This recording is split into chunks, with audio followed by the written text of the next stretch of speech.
ഞാൻ ശിഷ്യനായിട്ട് ഒരു സ്ഥലത്ത് ജോലി ചെയ്യുമ്പോ എന്റെ ഗുരുവിന് സംശയം ഉണ്ടാവില്ല. കാരണം എല്ലാം ഞാൻ ചെയ്യും.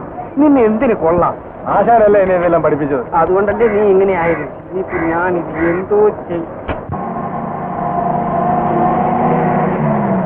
നമസ്കാരം സാർ. താൻ എന്തോടോ കാണിക്കുന്ന അവിടെ? ഈ ട്രാൻസ്ഫോമറിന്റെ കേബിളിലെ കരണ്ടിന്റെ കരടുണ്ട്. അതൊന്ന് ശരിപ്പെടുത്താൻ വിചാരിച്ച് അങ്ങനെ കയറിയതാണ്. ഇപ്പൊ ശരിയാക്കട്ടെ. താൻ ഇങ്ങ് വാ, ഇങ്ങ് വാ.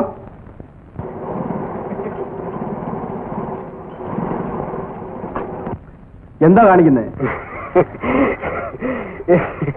ഞാനേ സാർ അച്ഛനുള്ള കാലത്ത് എന്തൊക്കെയോ ചെയ്തിട്ടുള്ളതാണ്. അതിനുശേഷം തൊട്ടിട്ടില്ല. വളരെ പഴയതായി. തന്നെയല്ല ഇതിന്റെ അകത്ത് മൂർക്കം, പാമ്പി, എലി, തൊരപ്പൻ, പെരിച്ചാഴി സകല സാധനമുണ്ട്. കുറുക്കം വരെ ഉണ്ടോന്ന് എനിക്ക് സംശയമുണ്ട്. അപ്പൊ ഞാനതൊക്കെ ഒന്ന് അടുക്കും ചിട്ടിയായിട്ട് തന്നെയല്ലേ സാർ, നമുക്കിത് ഒരു കമ്പി ഇട്ടിട്ട് ഇതങ്ങ് വളച്ച് കിട്ടിയാലാണ് ഈ തെങ്ങിന്റെ കൂടെ. അതൊന്ന് ആലോചിച്ചിട്ട് സൗകര്യം പോലെ സാറിന്റെ അടുത്ത് വന്ന് പറയാമെന്ന് വിചാരിച്ചിരിക്കുന്നു ഞാൻ. താൻ ഇതിനു മുമ്പ് ട്രാൻസ്ഫോർമർ കണ്ടിട്ടുണ്ടോ? അയ്യോ സാർ, വിയ്യൂർ 2, ആനപ്പാറ 2, ഒല്ലൂർ 2, ചെട്ടിയങ്ങാട് 2, ഇതെല്ലാം ഞാനല്ലേ ചെയ്തിട്ടുള്ളത് സാർ. അവിടെ എല്ലാം കാണാം. സെലീം എന്ന് പേര് എഴുതിയിട്ടുണ്ട്. സാറിന് വിശ്വാസമില്ല, പോയി നോക്കി. അതൊന്നും ഇപ്പൊ നടക്കണില്ല.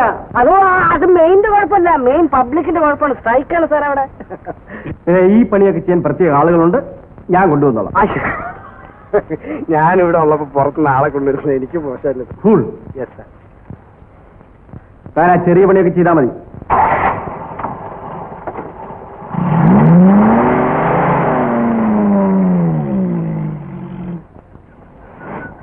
എന്താടാ ഫൂൾ നീ ചിരിക്കുന്നത്? എന്നെയല്ല നിന്നെയാണ് വിളിച്ചത് ഫൂൾ.